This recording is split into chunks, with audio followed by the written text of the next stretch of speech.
አንድ ሰው ከሙስልምነቱ መገለጫዎች መካከል አንዱ ሶላቱን አስተካክሎ መስገድ።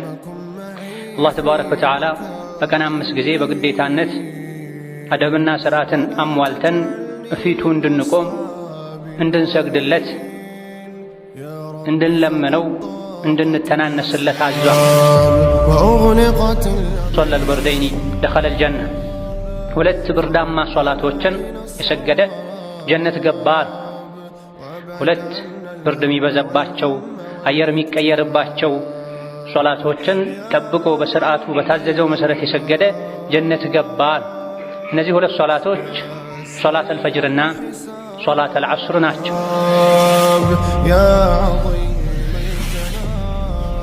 አንዳንድ ሰዎች በአላህ የሚያምኑ ከመሆናቸው ጋር ሶላትን የሚወዱ የሚያከብሩ ከመሆናቸው ጋር አንዳንድ ሶላቶች ላይ የሚዘናጉበት ሁኔታ አለ። ሶላተል ዒሻ ደክሞኛል ብለው ቤት የሚሰግዱበት፣ ሳይሰግዱ የሚተኙበት፣ ፈጅር ሶላትን በጀማዓ ማይሰግዱበት፣ አሊያ ደግሞ ሰዓቱ ከወጣ በኋላ ቤታቸው ሆነው የሚሰግዱበት ሁኔታ፣ ለጁሙዓ በጣም አርፍደው ኹጥባ ከተጀመረ ምናልባትም ካለቀ በኋላ የሚመጡ ሰዎች አሉ። ይሄ በሙሉ ትልቅ የኢማን ድክመት ነው።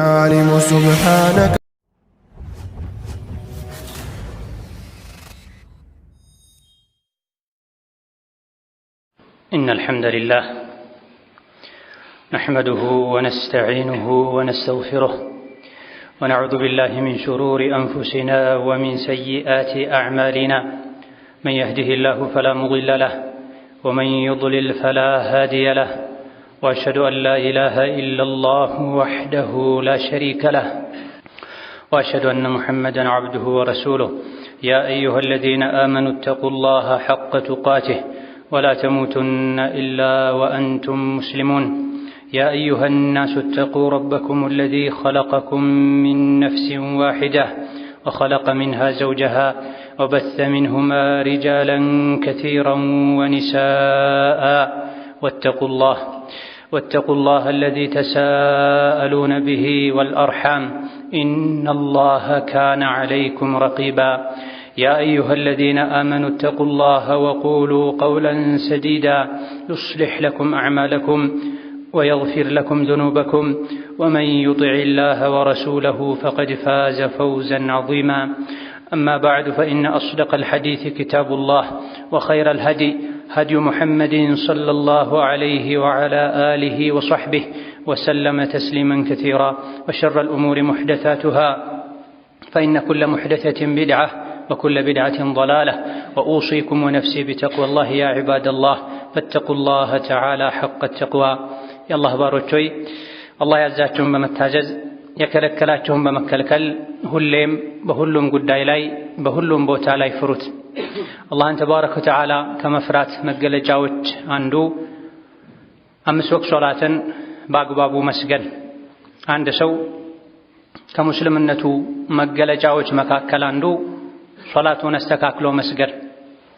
አላህ ተባረከ ወተዓላ በቀን 5 ጊዜ በግዴታነት አደብና ስርዓትን አሟልተን እፊቱ እንድንቆም እንድንሰግድለት እንድንለምነው እንድንተናነስለት አዟ። ሶላት በአላህና በሰው ልጆች መሃል መገናኛ መንገድ።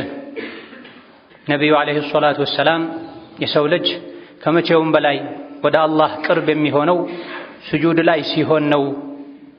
ዱዓ አብዙ፣ ዱዓችሁ ተቀባይነት የማግኘት እድሉ ሰፊ ነው በማለት የሶላትን ደረጃ የስጁድን ደረጃ ነግረውና ሶላትን በአግባቡ በስርዓቱ የሰገደ ከሶላት ውጪ ያሉ ህግጋትንም ይጠብቃል፣ ያከብራል። ሶላትን ቸላ ያለና የተዘናጋ ከሶላት ውጪ ያሉ ህግጋትንም ቸላ ይላል። ለሶላት ግድ የለሽ የሆነ ሰው ከሶላት ውጪ ያሉ የዲን ጉዳዮችም እንደዚሁ ትኩረት የማይሰጥና የሚያበላሽ ይሆናል። አላህ ተባረከ ወተዓላ ሁሉንም ሶላቶችን ሰዓቱን ስርዓቱን ጠብቀን እንድንሰግድ ከማዘዙም ጋር ለየት ባለ መልኩ ደግሞ አንዳንድ ሶላቶችን አጥብቆ መክሮናል፣ አደራ ብሎናል። ነቢ ሙሐመድም ዓለይሂ ሰላቱ ወሰላም በተለያዩ ሐዲሶቻቸው ሙስሊም የሆነ በሙሉ 5 ወቅት ሶላትን በአግባቡ እንዲሰግድ ከመምከራቸው ጋር አንዳንድ ሶላቶችን ለየት ባለ መልኩ አደራ ብለዋል፣ ትሩፋታቸውን ነግረዋል። አንዳንድ ሶላቶችን ቸላ ማለት የሚያስከትለውን አደጋና ጉዳት ገልጸዋል። ሁሉንም ሶላት ትኩረት ሰጥተን ከመስገዳችንም ጋር ለየት ባለ መልኩ ፈጅርን፣ ዐስርን፣ ዒሻን፣ ጁሙዓን ጠንቀቅ እንድንል ትኩረት እንድንሰጣቸው በተለያዩ ሐዲቶች ተመክሯል። ሓፊዙ ዐለ ሶላዋት፣ ሁሉንም ሶላቶችን ጠብቃችሁ ተጠንቅቃችሁ ስገዱ። ወሶላቲል ውስጣ፣ በተለይ ደግሞ ምርጧን ሶላት አለ አላህ ተባረከ ወተዓላ። ምርጧ ሶላት ማናት? የተለያዩ አስተያየቶች ያሉ ሲሆን የተወሰኑት ዙህር ነው ብለዋል፣ ሌሎች ዐስር ነው ብለዋል። ሁሉም ሶላቶች እዚህ ውስጥ ይካተታሉ። በተለይ የሰው ልጆች በከስብ በስራ የሚዘናጉባቸው ሶላቶችን ልዩ ትኩረት እንዲሰጡ አላህ ተባረከ ወተዓላ መክሯል። እንደዚሁ ደግሞ አንዳንድ ሰዎች የሚዘናጉባቸው ሶላቶችን ትኩረት ሰጥቶ መስገድ ከየትኛውም ዱንያዊ ሓጃ ጉዳይ ማስቀደም ያለውን ጠቀሜታም ነቢዩ ዓለይሂ ሰላቱ ወሰላም በመንገር ለአንዳንድ ሶላቶች ይበልጥ አነሳስተዋል። ቃለ ሰለላሁ ዐለይሂ ወሰለም መን ሶለል በርደይኒ ደኸለል ጀነ፣ ሁለት ብርዳማ ሶላቶችን የሰገደ ጀነት ገባ። ሁለት ብርድ የሚበዛባቸው አየር የሚቀየርባቸው ሶላቶችን ጠብቆ በስርዓቱ በታዘዘው መሰረት የሰገደ ጀነት ገባ። እነዚህ ሁለት ሶላቶች ሶላተል ፈጅርና ሶላተል ዐስር ናቸው። ፈጅር ላይ አየር ይቀዘቅዛል፣ ከቤት መውጣት ይከብዳል። ዐስርም ላይ እንደዚሁ አንዳንድ አካባቢዎች ላይ አንዳንድ ወቅቶች ላይ የምሽት ቅዝቃዜ የሚጀምርበት ወቅት ይሆናል። እነዚህ ሁለት ሶላቶችን ጠብቆ የሰገደ ጀነት ገባ። እነዚህ ሁለቱን ጠብቆ የሰገደ ትንሽ አስቸጋሪ ከመሆናቸው ጋር ሌሎችን መስገዱ ስለማይቀርም እነዚህ ሶላቶች ላይ መዘናጋትም ደግሞ ያለውን ጉዳት መዘዝም ነግረውናል። ወመን ፋተትሁ ሶላቱል ዐስሪ ፈቀድ ሐቢጠ ዐመሉሁ ብላ። ሶላተል ዐስሪ ያመለጠው ሰው ያለፈው ሰው የሰራው ስራ ከስሯል፣ ተበላሽቷል ብላ። አንድን ሶላተል ዐስርን ወቅቱ እስኪወጣ ድረስ መተው ቸላ ማለት የሰሩትን ስራ ሁሉ ያበላሻል ማለት። አንድ ሶላትን ወቅቱ እስኪወጣ መተው መክፈርን ከእስላም መውጣትን ያስከትላል ማለት ነው። አንዳንድ ሰዎች በአላህ የሚያምኑ ከመሆናቸው ጋር ሶላትን የሚወዱ የሚያከብሩ ከመሆናቸው ጋር አንዳንድ ሶላቶች ላይ የሚዘናጉበት ሁኔታ አለ። ሶላተል ዒሻ ደክሞኛል ብለው ቤት የሚሰግዱበት፣ ሳይሰግዱ የሚተኙበት፣ ፈጅር ሶላትን በጀማዓ ማይሰግዱበት፣ አሊያ ደግሞ ሰዓቱ ከወጣ በኋላ ቤታቸው ሆነው የሚሰግዱበት ሁኔታ። ለጁሙዓ በጣም አርፍደው ኹጥባ ከተጀመረ ምናልባትም ካለቀ በኋላ የሚመጡ ሰዎች አሉ። ይሄ በሙሉ ትልቅ የኢማን ድክመትን ራስን መጉዳትን አላህ አደራ ያለንን ሶላት ችላ ማለትን። በተለይ ዐስርና ፈጅር ሶላት በሁለት ፈረቃ የሰው ልጅን የሚጠብቁ መላኢኮች የሚታደሟቸው ሶላቶች ናቸው። ነቢዩ ዓለይሂ ሰላቱ ወሰላም የቀንና የማታ ጠባቂ መላኢኮች፣ ስራችሁን የሚከታተሉ መላኢኮች እናንተ ላይ ይተካካሉ። ሁለቱም መላኢኮች ደግሞ ፈጅርና ዐስር ላይ ይገናኛሉ ብላ። ማታ የሚጠብቁት ዐስር ላይ ይወርዳሉ የማታ ጥበቃቸውን ለመረከብ። ቀን የጠበቁት ደግሞ ዐስር ላይ ይወጣሉ። ሁለቱም ዐስር ላይ ይገናኛል። እንደዚሁ ፈጅር ላይ ይገናኛል። መላኢኮች ወደ አላህ ሲወጡ ባሪያዬን እንዴት ተዋችሁት ብሎ አላህ እያወቀ ይጠይቃቸዋል። ትናንት ልንጠብቀው ስንሄድም እሱን ልንከታተል ስንሄድም ሲሰግድ ነው የተረከብነው። አሁንም ለቀጣይ ተረኛ አስረክበን ስንመጣ እየሰገደ ነው አስረክበን የመጣ ነው ይላሉ ተብሏል። ዐስርና ፈጅር ላይ የሚዘናጋ ሰው መላኢኮች መዘናጋቱን ግዴለሽነቱን ወደ አላህ ተባረከ ወተዓላ ሪፖርት ያቀርባሉ። ዐስርም ፈጅርም በአግባቡ በስርዓቱ ከሁሉም ነገር ሶላቱን አላህ ፊት መቆሙን አስበልጦ የሰገደ እንደሆነ ደግሞ ልጠብቀው ሲሄድም እየሰገደ ነበረ፣ ስመጣም እየሰገደች ነበር ይላል። ይሄ ትልቅ ክብር ነው። በተቃራኒው ደግሞ ሶላትን መተው ትልቅ ውርደት፣ ራስን መጉዳት ነው። ከሁሉም ሶላቶች ለየት ባለ መልኩ ብዙ ሰውን የሚፈትነው ሶላተል ፈጅር ነው። ድንገት እንግዳ ቤት አድሮ ጎትቶ ካላመጣቸው በስተቀር መንገድ ሲሄዱ ለዱንያ ለጉዞ ሲወጡ እግረ መንገዳቸው ካልሰገዱ በስተቀር ፈጅር ላይ መስጂድ ፊታቸው ማይታይ ሰዎች አሉ። ቤት ከሴቶች ጋር ከአካል ጉዳተኞች ጋር የሚሰግዱ አሊያ ደግሞ ጭራሽ ለቁርስ ሲነሱ እንጂ ማይሰግዱ ሰዎች አሉ። ይሄ ትልቅ ድክመት ነው፣ አደጋ ነው። አላህ ሶላት ስገዱ ብሎናል። 5 ወቅት ሶላት ስገዱ ብሎን ያዘዘን 4 ሳይሆን 5ቱንም ሶላቶች በሽተኛ ካልሆነ በስተቀር በቂ ምክንያቶች ዑዝሮች ከሌሉት በስተቀር ጤነኛ የሆነ ወንድ መስጂድ እንዲሰግድ ነው ያዘዘው።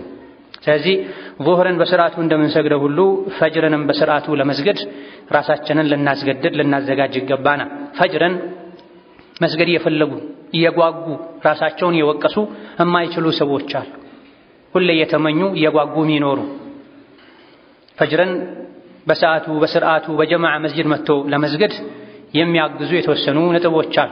ከዚህም አንዱ ለሶላት አልጀማዓ በተለይ ለፈጅር ሶላት ትኩረት መስጠት፣ ራስን ማዘጋጀትን። የተኛውም ጉዳይ ትኩረት ከሰጡት ማሳካት ይቻላል፣ ማድረግ ይቻላል። ትኩረት ካልሰጡት ነው ከናቁት ቸላ ካሉት ነው ብዙ ነገር ሊያልፍ ሊከብድ የሚችለው።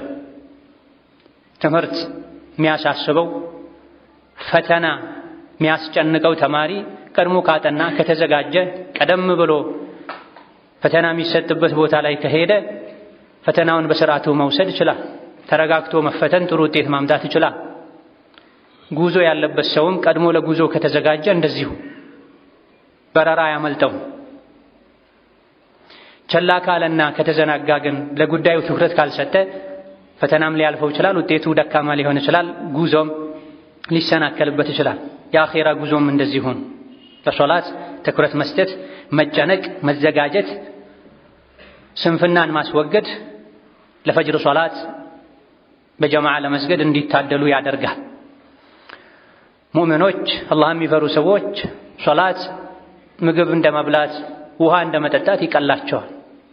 ምግብ መጠጥ ከሚያረካቸው በላይ ከሚያስደስታቸው በላይ ሶላት ዒባዳ ያስደስታቸዋል። ኢማናቸው ደካማ የሆነ ሰዎች ደግሞ ሶላት የዓለም ተራራን የመሸከም ያክል ሊከብዳቸው ይችላል። ወኢዛ ቃሙ ኢለ ሶላቲ ቃሙ ኩሳላ፣ ለሶላት ሲቆሙ እየከበዳቸው እየተሰላቹ ይቆማሉ ብሏል። ውስጡ ላይ ኢማን የሌለ ደካማ የሆነ ለሶላቱ ለዲኑ ማይጨነቅ ሰው።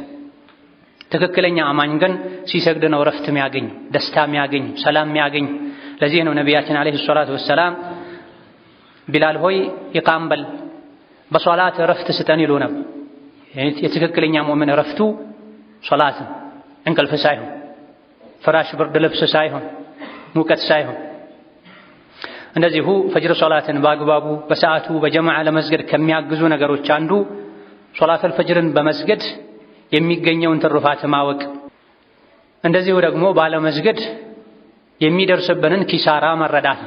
ፈጅር ሰላትን በጀማዓ መስጂድ ሄጄ በሰዓቱ ከቻልኩ ወደ አወል ሶፍ ጠጋቢዬ በመስገድ ምንድነው ማገኘው ብለን ራሳችንን ልንጠይቅ፣ ይሄም ባለማድረጌ ደግሞ ምንድነው ማጣው ብለን ራሳችንን ልንፈትሽ ይገባን። ፈጅርን በጀማዓ መስጂድ ሄዶ ባለመስገድ ከሚመጡ አደጋዎች ሁሉ የከፋ የሚባለው ልንፈራው የሚገባው ሶላተል ፈጅርን በጀማዓ መስጂድ ሄዶ አለመስገድ የሙናፊቅነት ምልክት ነው፣ የአስመሳይነት ምልክት ነው።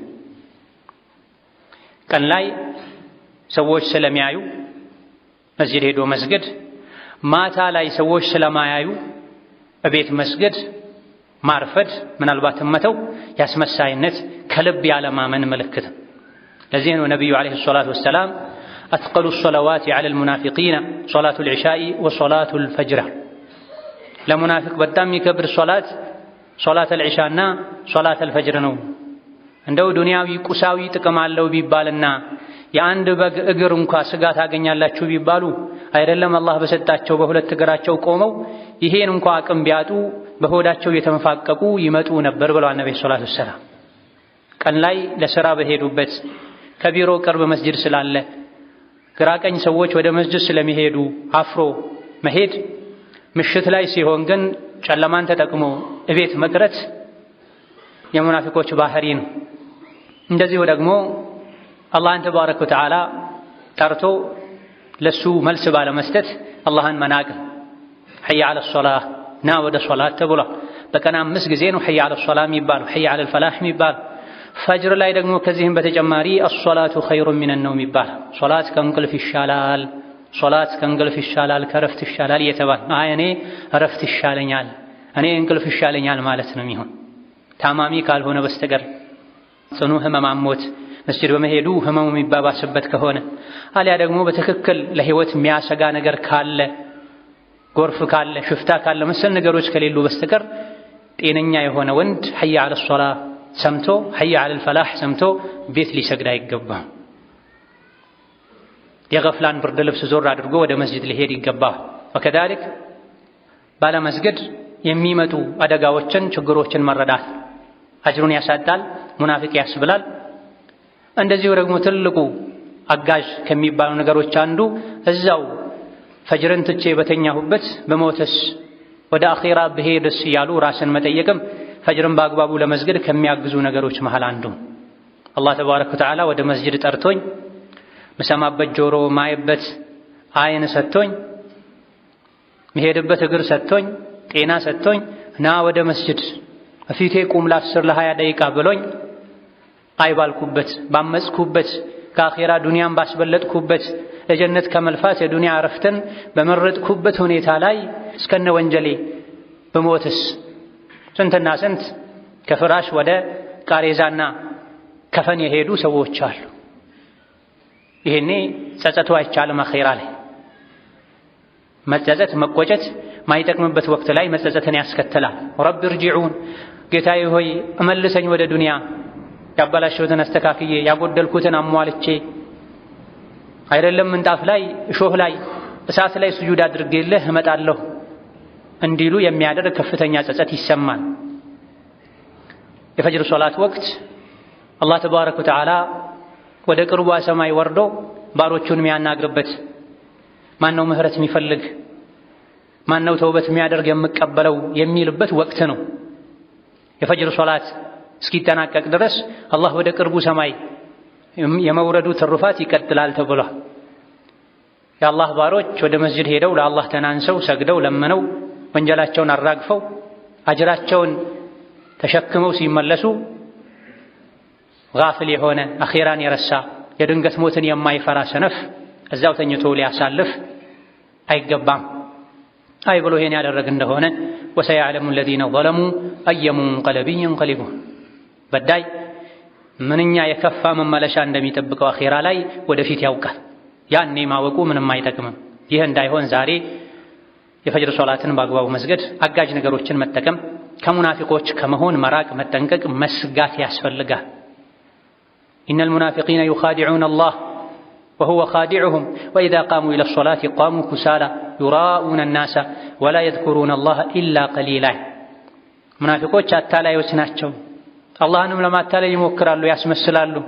ለሶላት ሲቆሙ እየተሰላቹ እየቀፈፋቸው እያዛጉ ይቆማሉ። ሰውን እያዩ ነው የሚሰግዱት። ሰው ካለ ይሰግዳሉ፣ ከሌላ አይሰግዱም።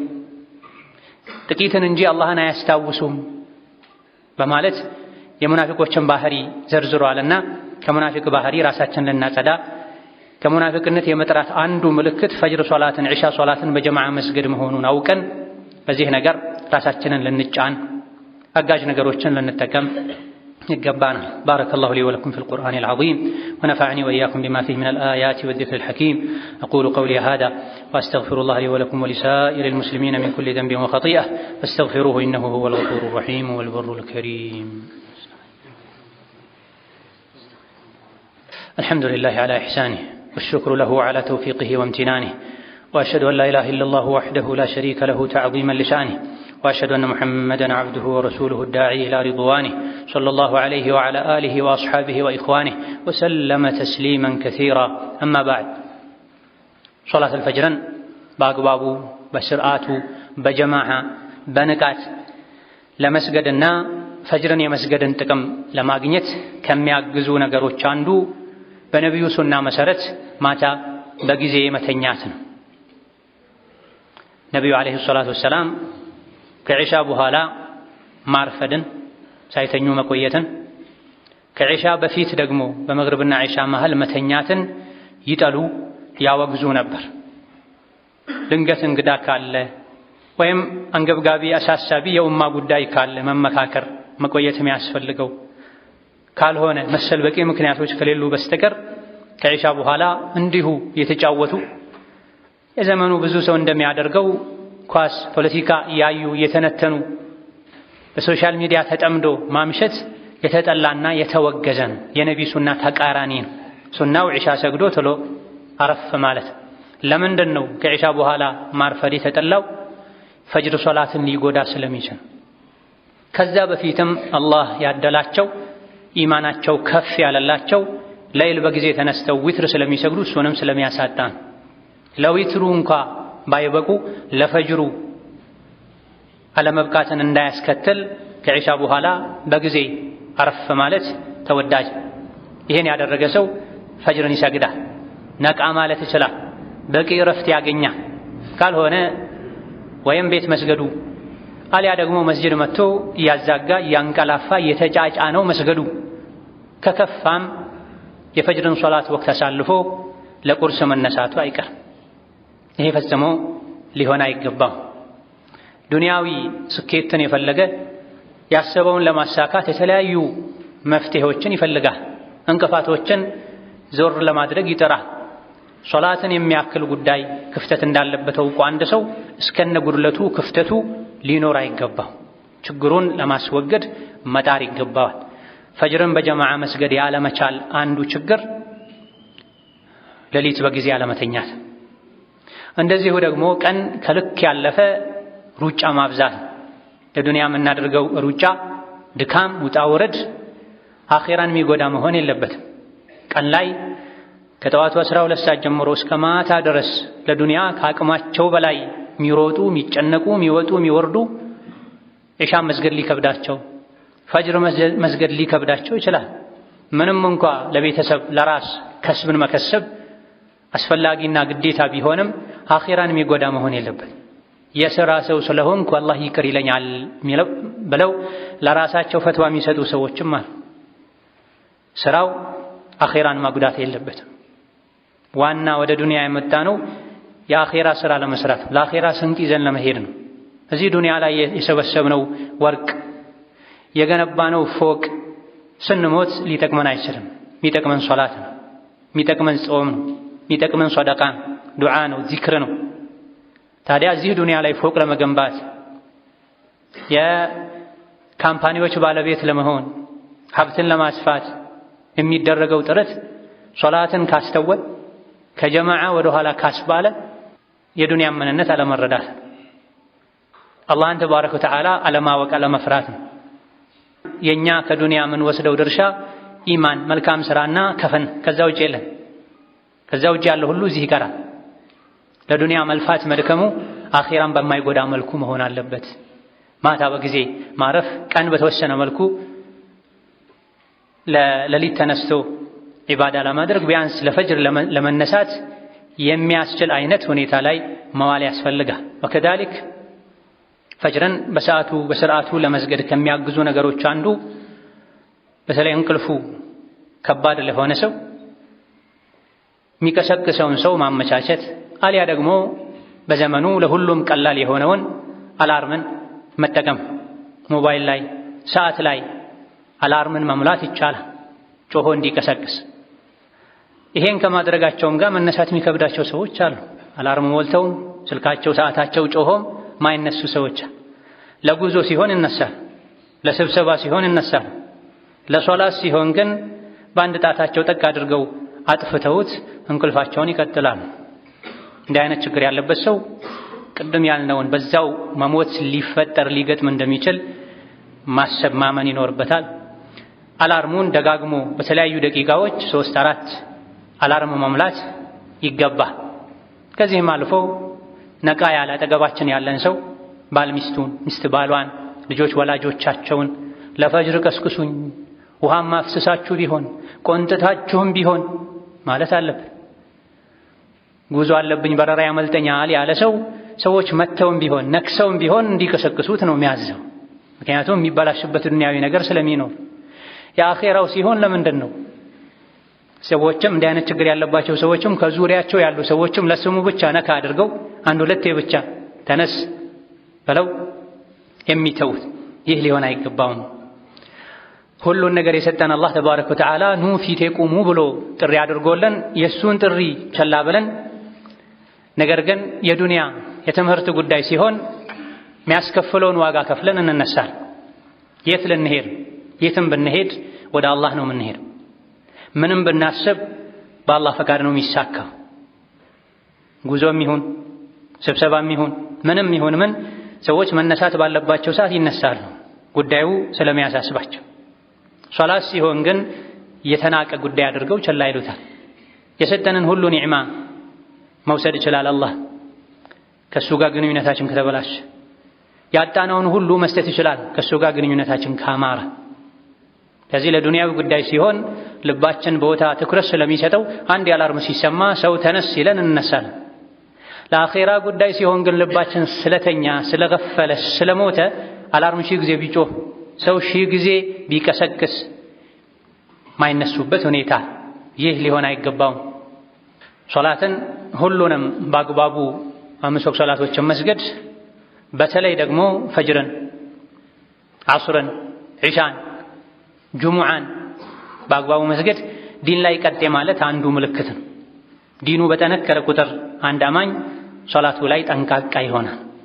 ስብሰባ ላይ ይሁን፣ ሽያጭ ላይ ይሁን፣ ፍርድ ቤት ላይ ይሁን የሶላት ወቅት ከደረሰ አላህ ፊት የሚቆሙበት ሰዓት ከመጣ ሁሉም ባለበት ለደቂቃዎች ቆም ተደርጎ ወደ አላህ ይኬዳል። በተቃራኒው ደግሞ ጥቃቅን ጥፊ ዱንያዊ የሆኑ ጉዳዮችን ከሶላት አብልጦ ሶላትን ወደ ኋላ ማለት ካለ ዲን የመቀጨጭ የመላላት የመሳሳት የመድከም ምልክት ነው። ባለንበት ጊዜ የጠላት መጫወቻ የሆነው ሸይጣን የሚያሸንፈን ዱንያ የምታሸንፈን ቀድመን ውስጣችን በኢማን ስለተሸነፈ ነው፣ ስለደከመ። ታላቁ ጠላታችን ሸይጣን ላይ ድል ማድረግ ምንችለው፣ ወስዋስ የሆነችው ነፍሳችን ላይ ድል ማድረግ ምንችለው፣ የዲናችን ጠላት የሆኑ ኩፋሮችም ላይ ድል ማድረግ የምንችለው ሶላታችን ላይ ስንበረታ፣ አቂዳችን እምነታችን ላይ ስንበረታ፣ የነቢ ሱና ላይ ስንጠነክር። የዲኑ ጠላቶች ይሄን ተረተዋል። ሙስሊሞች ካፍሮች ላይ ድል ማድረግ አይችሉም። ፈጅር ሶላትን፣ ጁሙዓ ሶላትን፣ ዒድ ሶላትን እንደሚሰግዱት ትኩረት ሰጥተው እስካልሰገዱ ድረስ ብላ። ለፈጅር ሶላት አንድ ቀን መስጂድ ገብቶ የማያውቅ ሰው ለዒድ ወደ ሜዳ ይወጣል፣ ሕፃን ልጆቹን ሳይቀር ይዞ። ሳምንቱ ሙሉ መስጂድ ገብቶ የማያውቅ ሰው ለጁሙዓ መስጂድ ይመጣል፣ አርፍዶም ቢሆን መስፈርት አጉድሎም ቢሆን። ታዲያ ኡማው ድል ሊያገኝ የሚችለው መቼ ነው? ለዒድ ለጁሙዓ ምንሰጠውን አይነት ትኩረት ለፈጅር ሶላት ስንሰጥ፣ ለአምስት ወቅት ሶላት ስንሰጥ፣ ሁሉም 5 ወቅት ሶላቶችን በጀማዓ መስገድ ዋጅብና ግዴታ። ታዲያ በሳምንት ጁሙዓ በጀማዓ መስገድ ግዴታ ነው ብለን አምነን ሌሎችን 6ቱን ቀኖች ቸላ የምንልበት፣ 3 ሶላቶችን ሰግደን 2ቱን አንዱን ምንተውበት ምክንያት ምንድን? ዲኑን እንደፈለገን ተረተነው። የድክመታችንን ስስ ጎናችንን ጠላትም አውቆታል። ሙስሊሞች ጠላታቸውን ሊያሸንፉ ዲንን የበላይ ሊያደርጉ አይችሉም። ፈጅርን ልክ እንደ ጁሙዓ በነቂስ ወጥተው በብዛት በንቃት እስካልሰገዱ ድረስ ብላ። ይህ ሆኖ ሳለ ዛሬ አይደለም ፈጅርን ጠላት እንኳ በዚህ ልክ ምሳሌ የሚያደርገው ጁሙዓን እንኳ አርፍደው የሚመጡ ስራቸውን ሲሰሩ ቆይተው ኢቃም ሲባል ኹጥባን ትተው ሄደው የሚሰግዱ፣ ለኳስ ብለው ጁሙዓ የሚተው፣ ለኳስ ብለው ጁሙዓ የሚተው፣ ለንግድ ብለው ጁሙዓ የሚተው፣ ለጫረታ ብለው ጁሙዓ የሚተው ሰዎች አሉ በዘመናችን። የትም ቆይቶ ኹጥባ አልቆ ኢቃም ሲባል የሚመጡ ሰዎች አሉ። በዚህም ኹጥባን የማድመጥ ምንዳ ያልፋቸዋል። ሶላትን ቁጭ ብሎ የመጠባበቅ ደረጃን ያጣሉ። ኹጥባ ሲያልቅ ደርሰው የሚሰግዱና ኹጥባን አድምጠው የሚሰግዱ አጅራቸው አንድ አይደል። የተወሰኑ ሊቃውንት እንዳሉትም ኹጥባ ያመለጠው ሰው ተጨማሪ 2 ረካ መስገድ አለበት፣ ከሱ 4 ረካ ነው የሚጠበቀውም ብለዋል። ምክንያቱም ጁሙዓ 2 ረካ የተደረገው ኹጥባው እንደ 2 ተቆጥሮ ነው። ኹጥባ ከሌለ እንደ ዙህር ነውና የሚቆጠረው ያሉማ። ምን ማለት ነው ይሄ? ጁሙዓ ቀን ዘንግቶ ቸላ ብሎ አርፍዶ የመጣ ኹጥባ ሳያደምጥ ሶላት ብቻ የሰገደ 2 ረካ ይጎድለዋል ማለት ነው። ምንም አይመስላቸው ሰዎች አሉ። አንድ መስጂድ ላይ ተሰግዶ ከደረሱ ሌላ መስጂድ ላይ የሚሮጡ ጭንቀታቸው 2 ረካ ላይ ብቻ የሆነ ኹጥባ የሶላቱ አካል መሆኑን የማያውቁ። ይሄ አልፎ አልፎ የተኛውንም ሰው ሊገጥም ይችላል። በድንገተኛ ጉዳዮች ሐኪም ቤት በመሄድ ከሩቅ በመምጣት በመንገድ መዘጋጋት በመታመም በመድከም አልፎ አልፎ ሊገጥም ይችላል። አብዛኛው መገለጫው ግን ይሄ ሊሆን አይገባው ሙእምን። ለዚህ ነው ቀደም ተብሎ ለጁምዓ ዝግጅት እንዲደረግ የታዘዘው። ጁምዓ ጠዋት በዚህ መልኩ የሚዘናጋ ሰው ጁምዓ ጠዋት ስራ ባይሰራ በጊዜ ተዘጋጅቶ መስጂድ ቢገባ ይመረጣል። ይሄን እንኳን ማድረግ ባይችል ለሶላት 1 ሰዓት ሲቀረው ሊዘጋጅ ይገባል። ግማሽ ሰዓት ሲቀረው ሊዘጋጅ ይገባል።